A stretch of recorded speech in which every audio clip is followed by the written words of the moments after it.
Aware.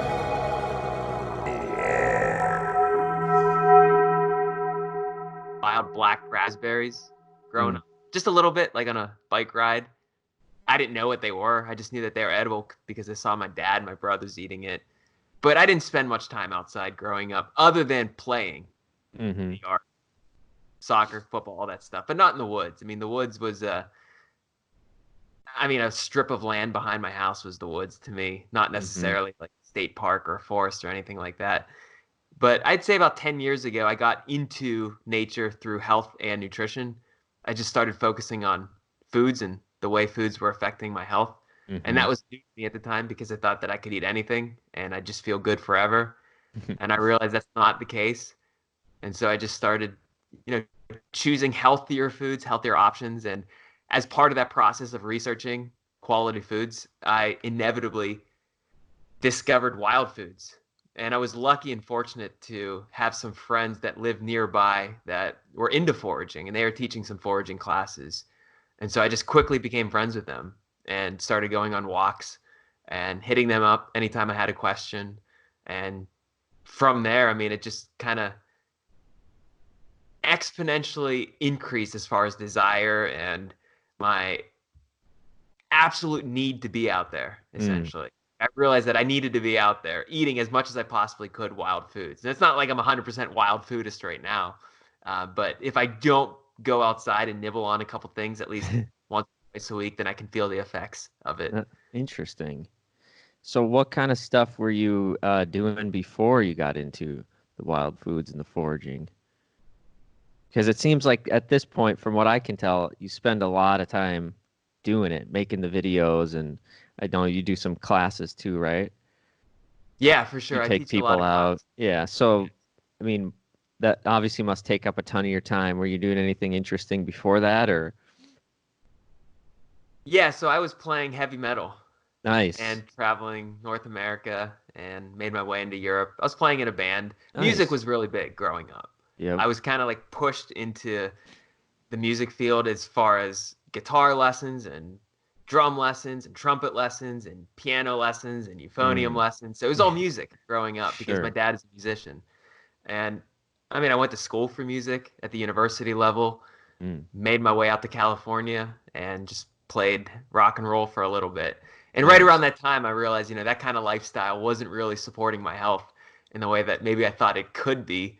And that's when I started digging into nutrition. So it went from music to nutrition to wild foods, but I still play to some degree.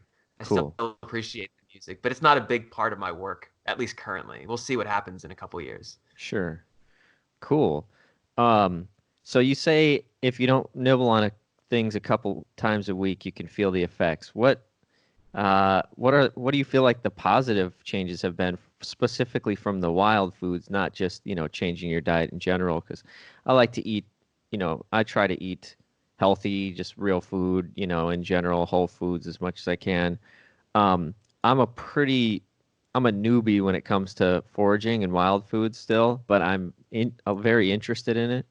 And I've done a little bit of it.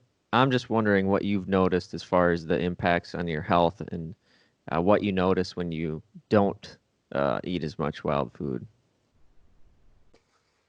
So, I wish I could say because I eat wild foods, that's why I could stave off illnesses and stave off Sure, disease. It's not that simple, sure. over the past 10 years, it's been such a process of trying to weed out all the bad stuff, trying to figure out what my body tolerates, what it doesn't tolerate. And that all changes too. The diet that I land on is certainly not going to be the diet anybody else can practice the way Mm-hmm. I do. And even 10 years from now, it'll change because our bodies change. So I can't like pinpoint and say, this plant does this for me and this plant does this for me.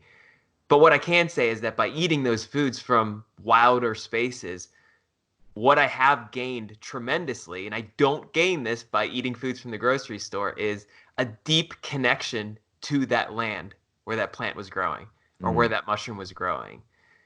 It's more than just a story. The story is huge. When you bring something home and you cook it for a loved one or you share it with a friend or the person that you're living with, you can reminisce about, where you found this, like what was going through your mind. Maybe you saw a swan at the time that you harvested this thing, or you saw wolf tracks or you saw fox tracks or something like that. We don't have a lot of wolves where I live, but we see foxes from time to time. But there's always a story associated with that. But even more than that, it's the connection to that land and caring about it as well. And that's something that I think the dominant culture here in North America lacks is a Hmm. connection to land beyond just I own this land. This land is mine. Stay off of it. You can't hunt near, you can't walk through here. Don't take anything, all that stuff. And I never had that kind of connection growing up. Just a reason to love it and a reason to want to protect it. And if I'm going out and I'm foraging from a particular piece of land, and that's where I get acorns, or that's where I harvest deer, or that's where I harvest these mushrooms.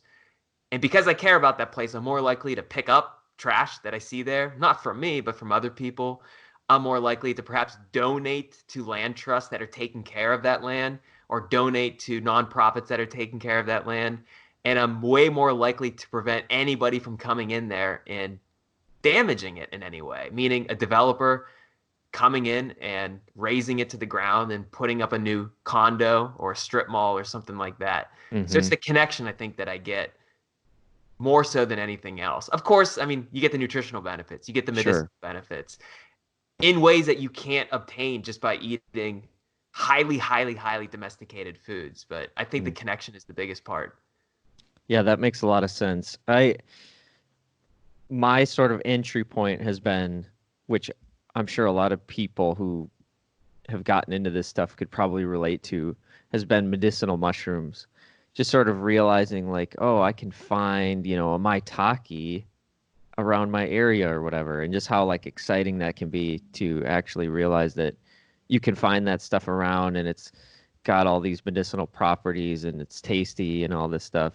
Um, but from there, I can see how, you quickly go find, oh, there's other edible species, there's all these edible and medicinal plants, and um, just that extra level, like you said, of connection and actually caring about the environment because you know that it's providing all of these things for you that you can have access to.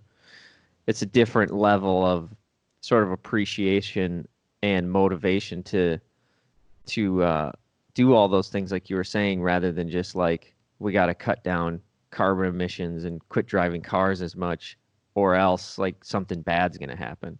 It's more of Hmm. a positive based, like you're wanting to preserve it because you just love it and care about it, rather than trying to stop doing something bad out of fear that something bad's going to happen or whatever. Hmm. But Yeah, and it gets me into so many interesting places. I mean, you find one plant and it takes you over here, and then, oh, look over there, there's a huge tree. Well, let me go take a look at what that tree is. And then, wow, once you're over there, you see, oh, there's mushrooms over there, and it kind of leads you off the path, gets you into places that you would not normally go. And hey, if I see some invasive plants there that I think shouldn't be growing there because it might start to take over the native flora, then I mhm. might pull those plants or I might eat Mm. them if they're edible. And so foragers can act as stewards of land, even though foragers tend to get a bad rap because, they're taking things. And I Sure. understand that. I mean, you should balance taking with also helping as Mm. well. Foragers certainly can do that. There's a lot of ways we can do it. That's cool. Um, it seems like from your videos, I don't know, it seems somewhat like there's an emphasis on the mushrooming in the mushroom videos. Is that one of your particular passions, is the mushrooms themselves, or is that just sort of because there's so many different types of them, or what's the deal with that? They seem to pay the bills more so Yeah. than plants. Yeah. So Uh, maybe it's by demand then other people are more interested in the mushrooming. I'm gonna kind of joke about what I just said, but it's kind of true as well. It's interesting whenever I get called to do an event, most people say, "Can you speak on mushrooms?" rather Mm, than "Can you just speak on plants?" interesting. But I love them both. I mean, I love as as much as I can learn out there, I will learn. If it's a moss, if it's a fern, if it's an insect, if it's a bird. I think I naturally got into mushrooms because years ago when I first started getting into nature, I really took a liking to a mushroom known as the reishi mushroom. Mm-hmm. Ganoderma sugae. And whenever I realized that it grew not too far away from my home, I was astounded because Mm, you hear about all this stuff about the famous reishi mushroom used in traditional Asian medicine, Chinese medicine. Mm, I had no idea that my land could be that awesome. Like literally where I live, like that famous mushroom or a variety of it, a different species, like literally grows where I live. I just thought that was amazing. mm-hmm. And I found them in old growth forests where I live. And I like to say that that mushroom and mushrooms in general keep me tethered to the forest. Mm, Like if I stay away from the forest for too long, I feel it. And I keep getting pulled back in because I look for mushrooms. mm, But I still harvest plants and I still love to identify plants. And I still love identifying trees and I still love identifying as much as I possibly can. I don't know what it is. There's just something about mushrooms. I guess maybe not a lot of people give them credit. mm, And a lot of people have been giving plants a lot of credit for a long time. And it's credit that's deserved for sure. I mean, mm-hmm. we require plants. Every single person on this planet requires the assistance of plants. But what's interesting is that the vast majority of plants also require fungi. They require mushrooms in Mm, order for their growth and survival. And so I think I'm trying to give credit to some unsung heroes out there. And more people are doing it these days. And I'm happy mm-hmm. to see that. Yeah. But I just follow, whatever I see out there, whatever interests me. I'm not really going to film things and research things that bore me. And there's endless fascination with mushrooms in the fungal kingdom, especially now because more and more people are researching it. We're getting more answers whenever it comes to fungal taxonomy and the evolution of fungi. And so I think there's more information, more ways to learn about them than ever before. And I'm just trying to put it out there in an easy to digest way. That's not just book form or field guide form, but through video form. Yeah, your videos are great. I love them. They're Thanks. they're like very dense and informative, but they're also, like you said, they are digestible. They're not just crazy long, or you have just a nice, and you're just a very positive, pleasant guy, so it's always nice to hear it from you. But so do you have a favorite plant or mushroom or anything that just to this day just continues to stick with you, or does that shift from time to time? Like you mentioned the reishi, is that still one of your prized finds, or what's your most desirable thing you're looking for when you go out? So my favorite mushroom is always the one that I most recently learned. Mm, Whatever one, when I go out and I find something, I don't know what it is, especially if it really puts me through a ringer to find out what that identification is. nice. It could take days, it could take months, sometimes it can take years in order to learn the name of it because you'll sit there, you'll look at it, you'll think you know what it is, but you doubt yourself. You'll take some photographs and you spend some time with it. And you try to go home, you try to get an identification, and you just come up empty handed. You don't get anything. And then maybe 2 years go by and somebody posts a picture online with the name of it. And there it is. And that's the mushroom. And you remember it. It takes you back to that moment. And you got a species identification on it. And you feel like you just like met somebody. Like you Hmm. finally know who they are. Like you really know who they are. It's such a great feeling. I mean, it's hard to replicate that feeling. And so I come across a lot of different mushrooms and it's hard to pick favorites. I mean, I don't have kids, but I imagine it would be like asking a parent, who's your favorite? Yeah. And some parents would probably tell you who their favorite is. Yeah. I think maybe the better parents. No, I hate to use that term, better parents, but I think most parents, and my parents included, would say, "You're all my favorite," And Right. that's kind of how it is. But I mean, clearly there are mushrooms that I harvest more often than others, that I utilize more often than others. Clearly there are plants that make their way into my house more than other plants. Sure. But I wouldn't say they're my favorites. They're just ones that I utilize more. So, what are a few of your most utilized plants and fungi then? Just out of For curiosity. plants, lately I've been harvesting a lot of things that I can incorporate into meads, like honey wines for Interesting. ferments. Yeah. So whatever will go well with a honey wine or a mead, like this past year and the year before, that has been a strong focus for foraging. So it's been a lot of fruits and Mm, it's been roots as well. Um, nice. just different ingredients, wine berries and wild blueberries and cranberries and elderberries and nettles and sassafras root and Nice. sarsaparilla root. Different things, different combinations, putting them into meads. As far as like staples, I really like foraging acorns from Mm, oak tree. I love oak trees. I'm in the process of growing a couple oak trees. I like harvesting acorns. I think it's an incredibly sustainable source of calories. I mean, it's not just like a trail nibble. And in fact, I wouldn't even recommend just nibbling on acorns other than just to taste how astringent an acorn can be. Now, Mm, clearly, there are acorns that are less astringent, less bitter, but you got to process them. You got to yeah. spend time with them, and it takes some time. But it makes you realize that, you know, one, you have to work for your food. You have to work for your calories. I think a lot of people forget that because you just go to the grocery store. I mean, you work 8 hours and then you hand some bills over and you get food, but I don't think we always tie those two together. But Hmm. with acorns, yeah, you got to process them, but the reward is incredible. I mean, you get a lot of calories, gluten-free, locally sourced, wild, sustainable, highly nutritious. Whenever you look at the carbohydrate, the fat, the protein ratio, it's in, I'm not going to say it's balanced, but it's in a good proportion that at least works for my body. And it works Yeah. for a lot of people. And it's worked for a long time for many people who lived here in Pennsylvania, which is where I live. So I really like acorns. So eating acorns was a pretty common thing when people were living off the wild. Yeah, it's interesting.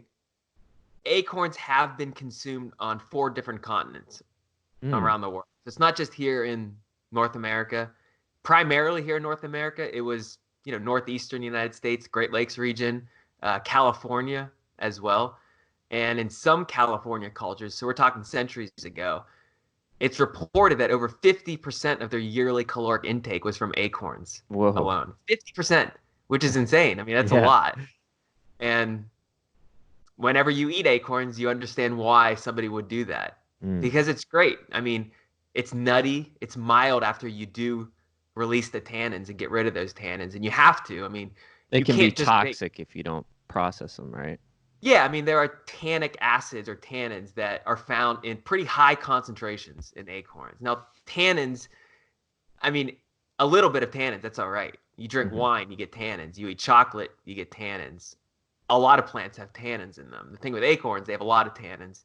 So you Mm. kind of have to get rid of as much as you possibly can. You're never going to get rid of all of them. And Yep. once you do, you have this incredibly nutritious and delicious food. Nice. What about mushrooms? What are you utilizing the most?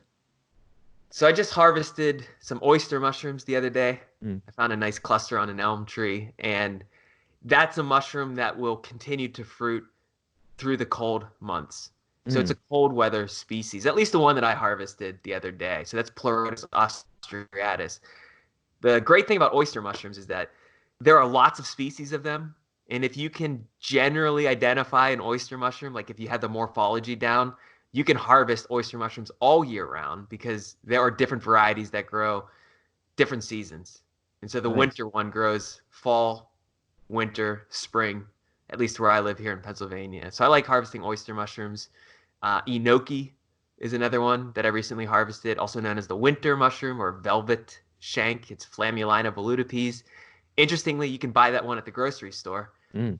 but it's a completely different form of it. It looks Okay. completely different than the wild counterpart, which is strange because if you find oyster mushrooms in the grocery store, they look exactly identical to what you Mhm. would find in the wild. If you find maitake in the grocery store, it's identical. Lion's mane, identical. But for some reason, enoki looks so different, looks like an incredibly different species. And I think newer research does show that it is a different species, but it's the same genus, and the growing conditions are just different. I believe Mm. they grow it without light, and so it's got these long stalks, and it's a very white mushroom whenever you cultivate it. But out in the wild, it's orangish, it's brownish, it's got fuzzy stems, and Mm. it's delicious. It's a neat mushroom to forage. And Nice. I like maitake mushrooms, like you mentioned. Hmm. That's a good one. We just didn't have a very good year here in No. Pennsylvania for maitake. We didn't get enough rain, I think. And it was pretty hot at the end of the summer. And I think whenever those conditions aligned, we just didn't see a big fruiting of maitake. But I like to harvest that one because you get a lot of food in one harvest. I mean, it's Hmm. not uncommon to come home with 20, 30, 40, 50 pounds of mushrooms just in one outing. They're so tasty too. Yeah, there's some of the best, and there's a lot of good research on it as well as far as its medicinal applications. Hmm. Do you have chaga out in your area? Yeah, we have chaga. Not really in the limits of Pittsburgh. I Sure. live a little north of Pittsburgh, so you got to drive maybe an hour, hour and a half. But once you get into the areas with a lot of birch trees, yeah, Mhm. we have chaga. How about you? Yeah, same kind of deal. I'm in the city, so you got to go out, obviously outside of the city and get into the woods. But yeah, there's chaga around here for sure. That's sort of even before getting into your stuff, that was sort of my most initial entry point into this stuff. I have a buddy who started giving me some chaga that he had harvested and stuff. So that was pretty exciting to know that that's around here. Um, so what are your kind of go-to sources for learning all of this stuff? I mean, I hear you drop all the scientific names and alternate names for everything and all these different uh facts and information. Do you have kind of a lot of different sources that you go through to try to, compile all the different information and identify all the species, or how do you approach that? So the number one teacher for me is nature itself. Mm-hmm. Like whenever I go out and I find the mushroom or I find the plant, I spend time with it. I mean, it's not like I just glance at it, I walk right by it, just point at it, barely notice it. I mean, sometimes I spend 15, 20 minutes, sometimes even more with a single species, mostly because I'm photographing it. And then Mm-hmm. when I film it as well, you spend a lot of time with it, but you just pick up on so many subtle cues that you normally wouldn't find in a field guide or described anywhere in the literature. Just like Mm-hmm. when this thing is fruiting, what else is going on around here? Like what birds are nearby? What trees are nearby? What plants are nearby? Mm. What stage of growth are they in? How close to water is this? Is this on a hillside? Is it up on a cliff somewhere? How close to a road is it? What else am I seeing nearby? And typically, whenever you pick up a field guide on mushrooms, you just get the mushroom description. Yes, you'll get some ecology, like grows in association with oak trees, but that's about it. You don't get anything about latitude or Mm-hmm. longitude or altitude or anything about geology underneath. Is it calcareous soils? Is it acidic soils? What's it like? Is it very loamy soils? And just by going out into the woods and spending time in nature, you pick up on a lot of that stuff. Now, clearly, I don't learn scientific names in nature. It's not like you stare at a plant and it tells you Right. what it is, and it tells you what it's good for, and it tells you the history of that plant. And I think that's the question that you're getting at. Like, how do you learn that stuff beyond just spending time in nature? So, I mean, one of my strongest recommendations for anybody who wants to learn anything about nature is don't do it alone. Find a mentor or find a community or find an organization or find a club with like minded people who will support you in your Mm. learning process. And I say that based on experience. Whenever I started out, I didn't know how to approach any of this stuff. I felt completely lost. I thought, I really want to know this stuff. I wish I could identify these trees. I wish I knew what that plant was. I had such a strong, burning desire to know all this stuff, and I didn't know how best to approach it. So, what I did was I just found out where nature events were taking place. Like, hey, maybe this state park is leading a plant walk or a tree walk. I'll attend it, I'll go on it.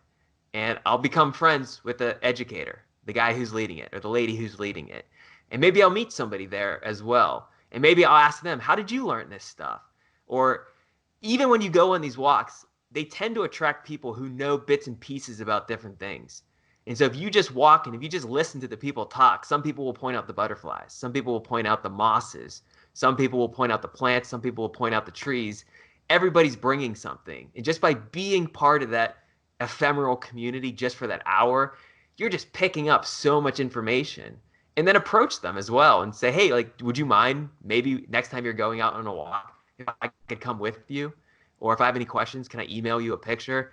And most people are so willing to do that. And so I recommend doing that. I don't think a lot of people are familiar with that process of learning that way Mm. much Mm-hmm. anymore because a lot of people want the books, they want the website, they want to download the scientific literature, the studies. And I think that stuff is great as well. But I don't think it should replace fully the power of mentors and the power of community in Mm. learning in person from people who can bring you up to their level. So that's huge right there. But as far as also then the scientific literature and all that stuff, I mean, I just get creative with searching online, Mm-hmm. finding. scientific articles. There's a great website called Sci Hub, SCIHUB. And I think you got to search it out on a search engine because I think the website changes from time to time, but Mm. it's basically a way to access over 95% of the scientific literature for free. Nice. And you can have access to pretty much anything you want. And if you can't get it, there's probably somebody else who can get it and then give it to you. And it's Nice. interesting because, I've talked to some of these researchers who have these studies behind paywalls. Like you can't access a journal unless you pay $40 for one article. And they say it shouldn't be that way. I'm not speaking for everybody, but I've talked to a lot of researchers and heard their beliefs on this that they want that information to be free. They published it, they worked very hard in this study, and you got to pay $40 for it. Why not just make that literature available for everybody? So I think there's a lot of people that are proponents of this kind of, crowdsource this free information out there as far as it relates to the scientific literature. But I use it a lot. And it's not always easy to get through it. There's a lot of big words, but if you read the abstract, which is like the beginning, if you read the Yep. introduction and then just skip to the end where the discussion is, you can kind of get the gist of it and piece things together. Nice. Or they can just watch your videos too. That's where I was getting to after that. Yeah, you can watch my videos. um, yeah, the first uh, thing I identified using your videos is dryad saddle, pheasant back. Yeah, I sent a picture to a buddy of mine who does some foraging, and he's like, "Oh yeah, it looks like pheasant back." And I was like, "Oh, I'll just check it out." And I think that's actually how I found your channel. No, I'd found your channel a little bit before that, but I Googled the pheasant back mushroom, and one of your videos came up, and I was like, "Oh, sweet, this guy." And listened to it, and yeah, it was great. Right away, I was like, "Oh, yep, I was right. This is pheasant back, sweet." Or my buddy was right. But yeah, that's great. I haven't attended any group stuff yet, but that's something I do want to do is find like a local foraging community and get with some other people who are interested in it because there's something about the excitement of it, and I'd like to share with other people that are excited about it, and it seems like it could just help really uh, help build that interest and excitement and learning new things together. It just seems like it would be more fun to do it with other people that are also into it. Yeah, for sure. I mean, I still attend these things routinely. A lot of people would say, yeah, but you know a lot of this stuff. Like, why would you go on these walks? I still go on them as much as I can. Yeah, We have a great botanical society in Pennsylvania. We have a great mushroom club as well. And if there's other things that interest me, yeah, I attend these. And I'm a student. I'm a learner, perpetual student and learner. I just want to very learn as cool. much as I can. So you mentioned you were talking about kind of getting to know the land and foraging and taking care of the land, and you mentioned deer. Do you hunt as well? Yes, Okay, a cool. couple years ago, I hunted for the first time, and it's interesting because I'd say it's more difficult as an adult to get into hunting than it is into foraging for plants and mushrooms. Mm, Like as far as, reaching out to a mentor or finding a mentor, at least in my experience, it was absolutely essential. mm. I didn't feel comfortable just reading a book or watching a video on how to hunt and just Yeah. going out there and hunting. And I found somebody, and I'm so grateful for that person, all the work and all the lessons that he shared with me, a lifelong hunter who showed me how to do it, and he's still showing me how to do it. Hmm. I'm still very new to it. Uh, Deer is what I go out for. We've got a lot of white-tailed deer here in Pennsylvania, and I use as much of it as I possibly can. I mean, I try to feed myself and my girlfriend who I live with on deer and even our cat as Yeah. well.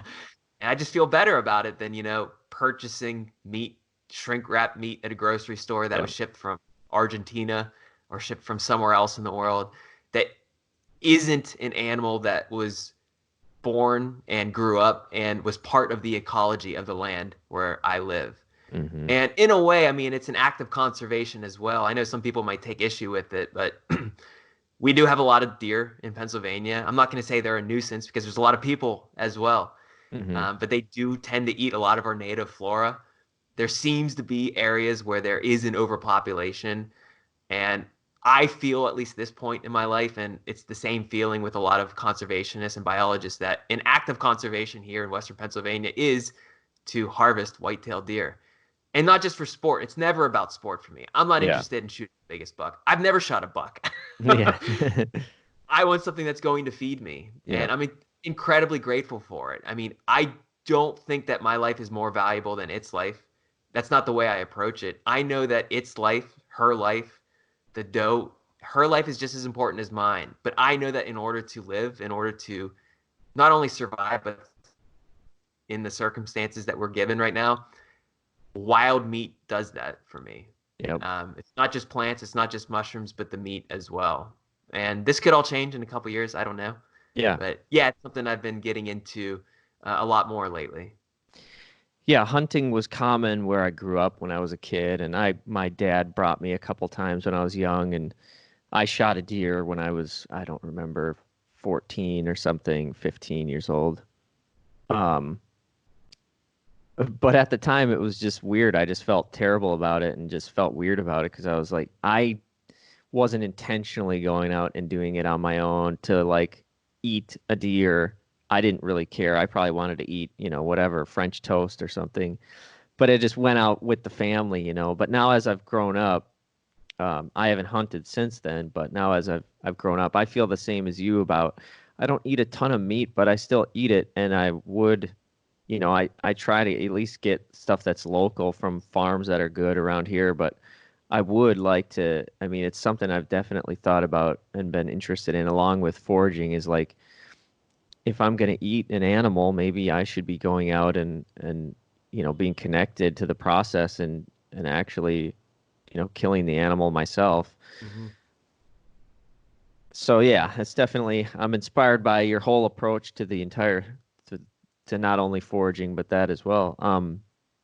I gotta ask, have you uh have you gotten into eating the organ meats, or do you give them to the cat? So people routinely ask me, "What's your favorite meat? Mm-hmm. Like what cut of meat is your favorite?" Or what animal is your favorite, anything like that. And Mm-hmm. my answer, and it's the truthful answer, is organ meat from deer. Mm. That is my favorite cut. The liver and the heart, Mm-hmm. those are my favorites. Now, favorite doesn't mean the tastiest Right. because I do not think that the liver of a deer or any animal that I've had is the tastiest part. Yeah. But as far as the way that it makes me feel, Yep. and the nutritional quality behind it. I mean, it's so funny because I studied nutrition at the University of Pittsburgh for many years. And as part of the curriculum, you go over every vitamin and every mineral. You learn about, the mechanisms of it, and you learn about dietary sources of it. It's like the first Mm. paragraph. And it's so funny because the first paragraph of any vitamin or mineral, 90% of the time, the best source of that vitamin or mineral, no matter what it was liver Mm. for vitamin A, or even, I mean, vitamin D, vitamin K, Yeah. iron, potassium. You look at all these different vitamins and minerals, and liver is on there. Mm-hmm. And yet we're told right after that, don't eat liver. Like that's what I was told. Like you had to like it's fun. You got to take these exams and tests, and you got to be like, yeah, liver not to be eaten. Like, don't eat too much liver. Could lead to this. It's almost like you're signing a contract. I felt like I was like giving my soul away as I go home and just eat liver. I would eat liver before organic chemistry tests because that's how good it would make me feel. Like the morning of an Nice. organic chemistry test. I remember I had kidneys and oatmeal one time, and I aced that test. I aced it. And I don't eat much oatmeal nowadays. It doesn't make me feel very good, but I think it had something to do with the kidneys. Yeah. But yeah, I mean, it's just incredibly nutrient dense. I don't eat a Mm-hmm. lot of it.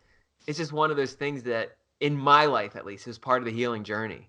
My body requires a lot of fat soluble vitamin A from animals. My body's not very good at converting beta carotene into vitamin A. Mm-hmm. Some people, they're perfect at it. Me, not so much. So I have to acquire it through animal sources, and liver's probably the best source of it. But yeah, I love the organ meats. Do you Not cook them? necessarily for the taste, but for the way that it makes me feel. And because you're not wasting the animal. I mean, it's Right. amazing. If you talk to hunters, Many of them, not all of them, but many of them pitch that stuff. They leave it outside for coyotes and other animals to eat it. If you just talk to hunters, they'll save it for you and they'll give it to you. And Yeah, so there's like 3 or 4 hunters that know that I want the liver and they'll give it to me. And I that's have awesome. just like 2 year supply of That's awesome. Yeah, I mean, I've heard that, that Native Americans, well, I don't know. I don't know if it was specifically Native Americans, but that some tribal, hunter-gatherer people, the liver was the most prized possession, and usually the person who got the animal would get the first.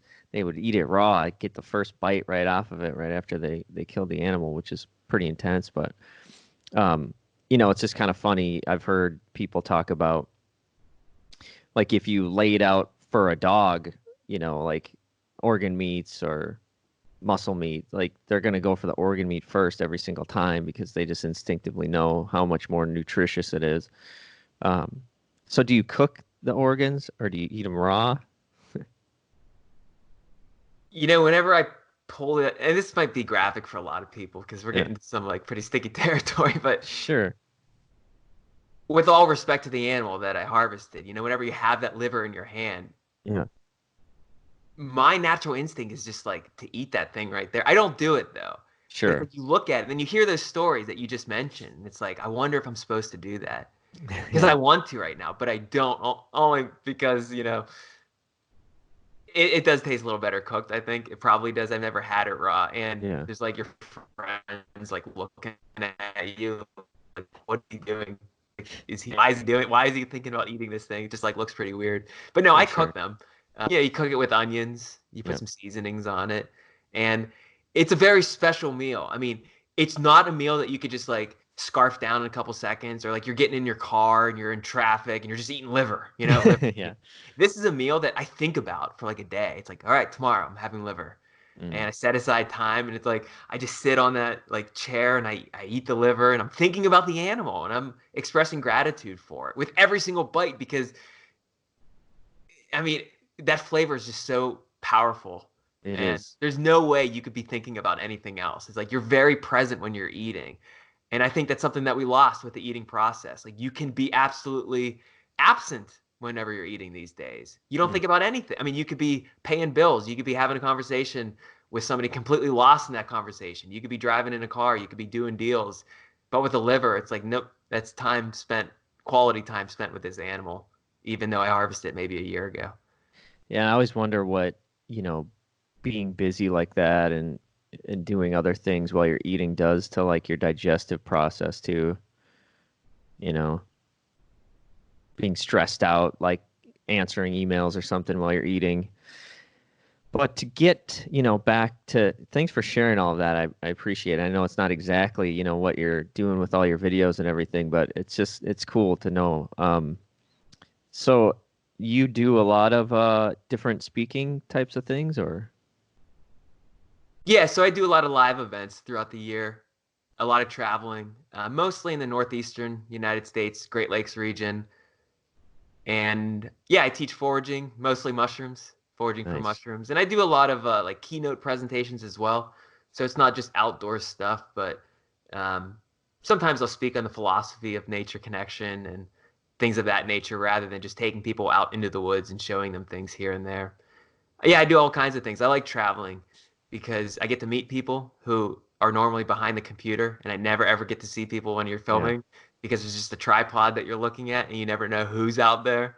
You Yeah. read comments, and it's always great to connect with people that way, but it's always fun to see people, finding that mushroom with you, or finding that plant with you, or taking a nibble for the first time, or getting people into the places that you love, and even sharing your secret spots with them. It's funny whenever foragers talk about foraging, people who don't teach a lot, they covet their secret spots Mm. because if you spent a lot of time trying to find that perfect morel patch or chanterelle patch, it took you some time. You put in a lot of work. Why would you give that up so easily to somebody? So I Yep. understand that sentiment. But at the same time, whenever you teach us stuff, you got to show people some of these spots that you Yep. cherish. and you just got to trust that they are going to steward it and take care of it, which puts a little bit of burden on me to make sure that I do teach about ethical foraging and Mm, sustainable foraging. Because if I take 20 people into my favorite like reishi mushroom area where they're growing and say, yeah, you can harvest every single one here. I mean, generally speaking, they're probably not going to take every single one, and the mm-hmm, mushrooms will probably come back. They'll be fine.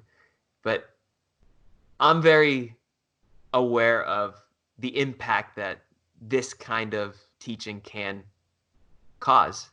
Whenever you talk about foraging large scale like that, and you bring a lot of people into areas that probably haven't seen more than maybe 5 or 10 people in the past year because you're mm-hmm. going off trail a little bit. You just have to be really mindful of that. Yeah. Um, when you first started out, did you have any anxieties or any adverse effects from eating any, did you make any identification mistakes or just any trepidation about, feeling comfortable just pounding a bunch of wild food or how did that go? I've made more mistakes eating grocery store food than I have wild foods. I mean, the whole first 18 years of my life, probably even a little more. Most of that stuff was just a big mistake. Yeah. I Yeah. mean, I don't have regrets because it taught me a lot. It teaches Sure. you what your body doesn't want anymore. Hmm. And maybe focus on this stuff over here instead because you feel a lot different whenever you eat quality food. But as far as like picking a poisonous one and accidentally eating a poisonous one, no. I mean, I've been fortunate, but underneath that fortune is a lot of research, a lot of due diligence, and a lot of attention. I'm very responsible whenever it comes to this stuff. Hmm. I bring home a lot of mushrooms into the house, and sometimes I feed a couple people. And I got to make sure that those poisonous mushrooms that are in my house right now don't end up in the frying pan. Yeah. So I got to separate those and be very cautious. But no, I mean the only thing that's ever really happened, I guess, is maybe I didn't cook something well enough or get a little bit of stomach upset or a little bit of Sure. indigestion, but nothing too severe. Just because I do a lot of work and research up front to make sure none of that stuff happens. Was it, uh, you know, was it a slower, like for you when you started, did you just start kind of, was it a slower transition? You just started finding little bits here and there and trying stuff out, or did you just go full bore into it, like, bringing home a whole bundle of something and eating a bunch of it right away? Like, did you feel like your body had any adjustment process to make from eating wild food, or did it just sit pretty well right away? It was very slow. Yeah. So I think the adjustment period largely went unnoticed. Yep. It was nothing like I just came home with every single green that I found that was edible and try to make a salad out of it. Sure. I mean, my approach, and this is just based on my experience, was that going slow and learning one species at a time, at least to somebody who's never done any of this before, I think that's a good way to approach it Yeah. rather than trying to overwhelm yourself. Because if you do that, then you're not really getting in touch with that plant or that mushroom or using it to the best of your ability because there are special ways to prepare things and not everything can be treated as a trailside nibble. I mean, not everything can just be like added to a frying pan and cooked. Hmm. Learn each species one at a time because the way you process dandelion is different than the way you process acorns, and the way you process acorns is different than the way you process hickory nuts, different than the way you process a maitake mushroom. And there's more to foraging than just going out, identifying, bringing things home. Like Hmm. the real work, I think, begins once you do bring it home. It's like, Mm. now what? Now what do you do with it? Because we're so used to, just buying things that are already chopped up for us, they're already cleaned for us, they're already packaged for us. Many of these things are already cooked for us. Like you go through a drive-through and everything's warm. It's just handed to you, Yeah. and you trust them that it's edible. And I would argue in that point that it is fully edible. But with plants and mushrooms and things from the wild, you got to work at it. And sometimes it takes a lot of work and effort to try to figure out how to make these things edible. And so it was slow for me, and it's still slow. I mean, I still learn things one at a time rather than trying to harvest as much as I possibly can because I know I've got some time and I Yeah. don't want to waste anything. I don't want to waste too much. And if I do harvest too much, there's a likelihood that there could be more waste than I'm comfortable with. Hmm. What's a good I'm sure it's different for all over in different places, but it could be your area or whatever you think, I guess. But what's a really easy, maybe a couple easy things that people can start with, that they might find in their area? So for plants, the one that I started with was nettles, Mm, stinging nettle. That's a plant that's very common all around the temperate regions of the world. So chances are, if you're listening to this, there's nettles growing somewhere nearby. mm, Very easy to identify. It'll make its presence known probably before you even see it because it might sting you if you sit on hmm it or if you brush up against it. And it's a very versatile green. It's very nutritious. I mean, if you know how to cook spinach, you can cook nettles. You can eat nettles raw when they're very, very young or before they start to sting you. You can make teas out of them. I mean, that's an easy way to approach wild foods is just to make teas or make like seasonings out of mm, them because there's not that much processing required, relatively speaking. And you can do that with nettles. I mean, you could bring some of those home and you can dry them out and just make an infusion out of it. Add it to a pot of water, 15 minutes, and strain it out. Just drink that. And it's very, very nourishing. And so nettles is one that I recommend. nice. But there's not a lot of calories in nettles, but it is an easy win up front for the Yeah, forager. But yeah, I mean, I would encourage you, of course, to learn how to identify it and all that stuff. But once you go through a field guide, there's not many things out there that look and act like nettles. Like make yeah. sure it You looks like it, make sure it acts like a nettle, meaning it's probably just going to sting you. brush your arm up against it. Yeah. I mean, fruits are very easy as well Yeah, because a lot of the fruits in grocery stores, like blueberries and raspberries and cranberries, they're not that different from their wild counterparts. yeah. Like cranberries are the same species. Like macrocarpon is the same species in the wild as it is in cultivation. And Mm, so it looks identical. It's the same exact thing. It might be a little bigger maybe in cultivation. But if you have a bog somewhere nearby, go to the bog and you might have cranberries growing there. But as far as blueberries, they might be a little smaller in the yeah. wild. But if you can identify a blueberry in the grocery store, you can identify a blueberry in the wild. Same thing with raspberries and black raspberries and wine berries. I mean, they look pretty similar. And those are easy wins. And those are things that don't require processing at all. It's like you could just eat those right off, the plant. Yeah. And so those are great to get started with. We have the Superior Hiking Trail here in Minnesota. Have you ever been in that area? No, I've heard about it though. Yeah, it's pretty cool. But even north of that, my parents have a cabin on Lake Vermilion up north in Minnesota, and we'd go up near the Boundary Waters and find these blueberry patches. And they do seem to be smaller always, but I was struck by how much more flavor they have and like the different flavor, like a little more tart, not quite as straight up sweet, but just a much more rich, rich flavor. Yeah, I for I sure. I would assume that's pretty common across the board on things you'd Mm. find in the wild versus in the store. Yeah, and interestingly, there are some studies, there's not like a whole body of literature on this topic, but it seems that whenever researchers study wild foods compared to their domesticated counterparts, wild foods come up ahead as far as the nutrient profile and the medicinal profile and the phytochemical profile as well. And it does make sense if you just think about it, like logistically speaking, organisms in the wild need to have stronger defenses because they don't have a human being taking care of them. Hmm So, phytochemically speaking, they might have more antioxidants. They might have more tannins to protect themselves against predation, to protect themselves against the sunlight, against oxidation. And so, whenever we eat those wild organisms, we get those compounds and we call them medicinal compounds. We call them Yeah. antioxidants and all of that. But they're not necessarily created for humans, I don't think. They're created to defend the actual plants and mushrooms as well, and then you get those benefits. And in the grocery store, a lot of those plants are grown in highly controlled situations. Human beings are watering them, they're taking care of them. So they drop their defenses to a very large degree. I Mm. still like grocery store food. I know it sounds like I'm knocking on grocery No, stores. I no. go to the grocery store maybe twice or three times a week. The majority of my diet is supermarket food, but still, I still appreciate what the wild can offer us as well. And I encourage anybody listening to this to see what the wild has to offer you as well.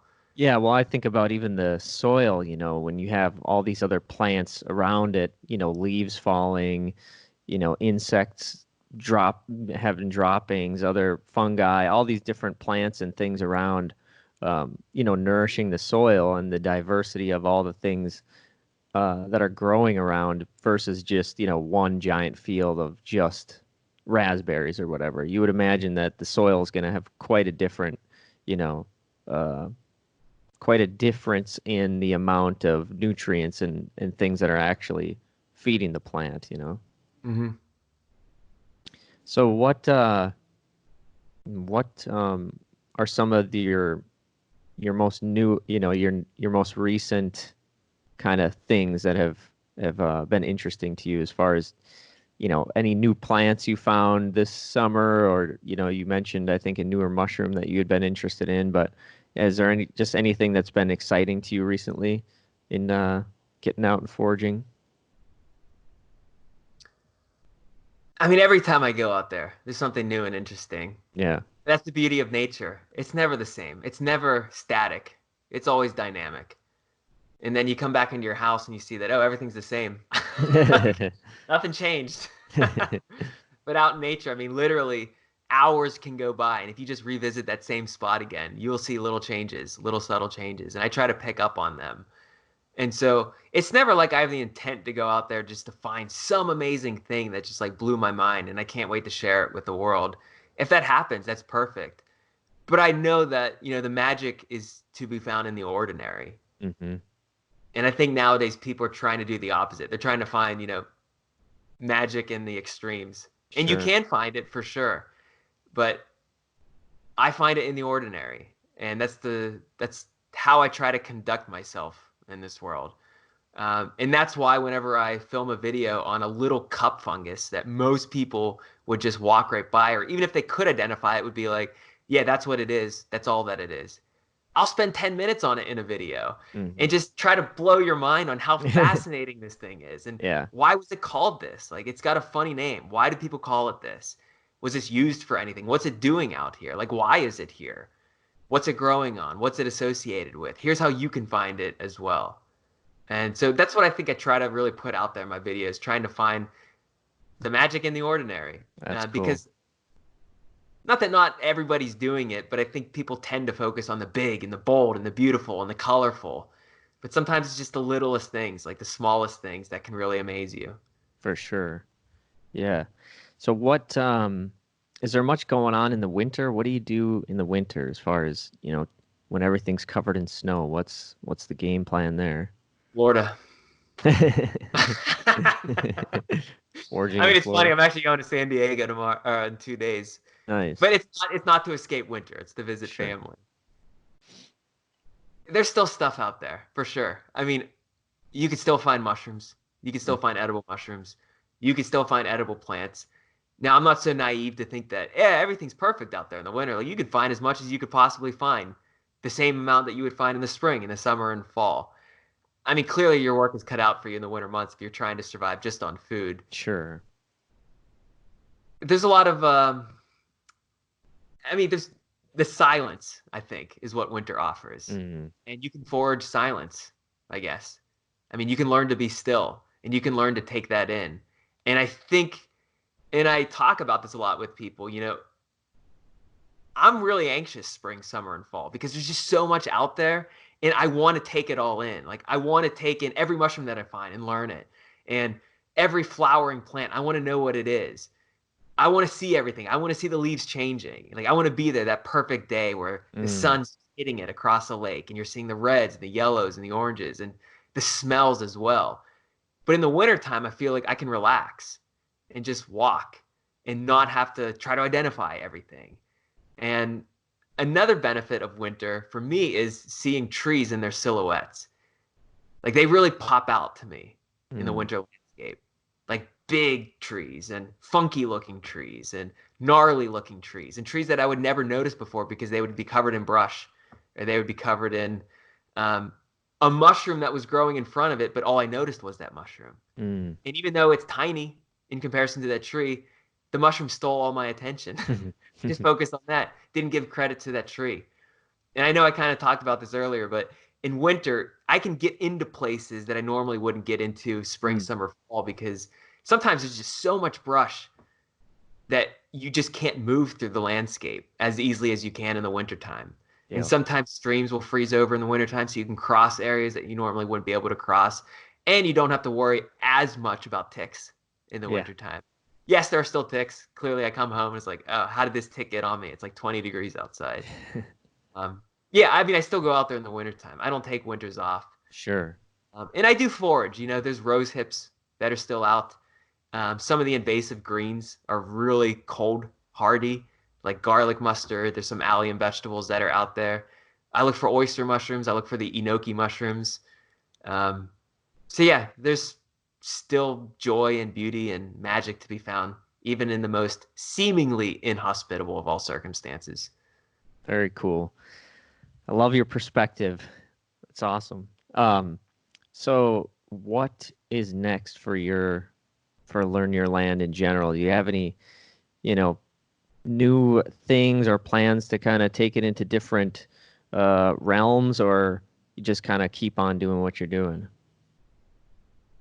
The newest project for Learn Your Land was the online course that I released this year. So I basically packaged my roadshow, you know, what I would do out in the wild, into an online course on mushroom foraging. So it's designed to take people from the absolute beginner skill level or maybe beginner intermediate skill level to the intermediate level. You know, you could go out and you can identify 20, 30, 40, 50 different mushrooms. You can learn how to identify them, how to process them. You can learn about medicinal mushrooms, how to make medicines out of them. You Mm, can identify poisonous mushrooms, learn how to avoid them, learn natural history, learn toxic profiles, and you know, why are these mushrooms toxic? What would it do to your body if you would consume them? Learn the nutritional benefits, how to successfully and safely and confidently forage wild mushrooms. And that was a 2-year project that I launched this year. And so that is like the latest installment of, you know, the Learn Your Land brand. And I only open enrollment for a couple weeks out of the year. And the best way to stay in touch and to stay up to date with that launch is to just visit learnyourland.com and find that link to the online course. And so that was a pretty big endeavor for me. it sounds Um, awesome. yeah, I was really excited to launch it, and I've gotten a lot of good feedback. I have a lot of students going through it right now, and I will re-release it probably in the spring of 2020, and probably periodically after that as well. Cool. Do you ever make it around the Minneapolis area, the Great Lakes? So I was in Prairie du Chien in September, Mm. Wisconsin, if you know where that is. I don't know exactly where it is, but I've definitely heard of it. So I make my way to Western Wisconsin. That's probably the closest. Mm. It's interesting. I used to play in Minneapolis with the band. Nice. What was the band? You ever hear of Slayer before? I've heard of Slayer, yeah. Yeah. Yeah, that wasn't us. You know, it's funny. We used to walk through airports. We all had like long hair, and a nice lady would come up to us and be like, "Oh, you guys must be in a band. My son's into heavy metal. What's the name of your band? I'll tell him I saw you." And we would just name drop like Metallica. Okay, yeah, I'll tell him. Nice. Mantic Ritual, Nice. Mantic Ritual. Nobody's ever heard of it. We weren't huge.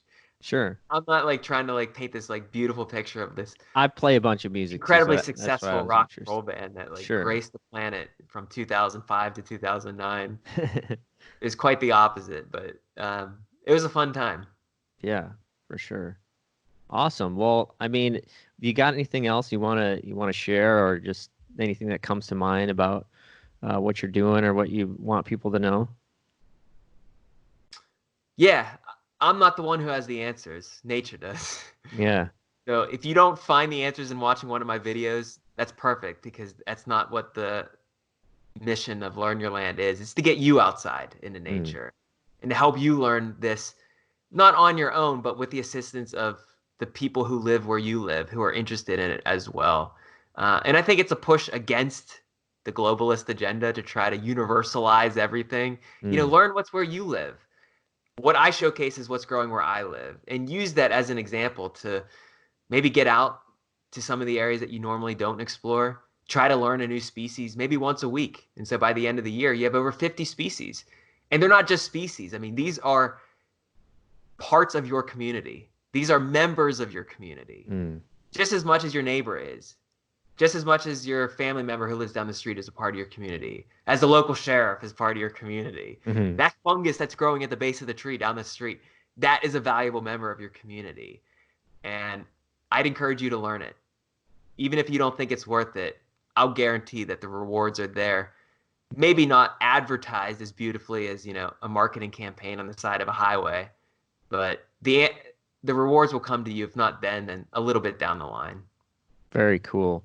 Yeah, I really appreciate your philosophy and just your overall vibe. I'm not going to claim that I'm out learning new species every day, but your videos definitely helped fuel my interest and curiosity about foraging and wild plants. And it's definitely something that I look to get more and more into as time goes on. Something that I think is cool that I've noticed too is since I've started kind of learning a few different species and stuff, I'll notice right in the city places that I would have normally just ignored, just thinking like, oh, it's just the random plants. I'll notice there's edible, not that I would necessarily want to eat plants that are growing right in the city, but I'll notice, wild grapes or just something like right around me within the city growing on a fence or whatever. And it's just kind of cool to realize like, once you start kind of getting into edible and medicinal plants, it's like you'd be surprised they're all around, and it's Mhm. not so rare that there's something that has some type of use, whether it's topical use or edible or medicinal or whatever. So I love what you're doing. I think it's super cool. So uh, I also enjoyed talking with you. So thanks a lot, and I'd be willing to chat anytime if you want to come on again. So Yeah, likewise. It's great talking to you. So keep up the good work yourself. thank you. Thank you.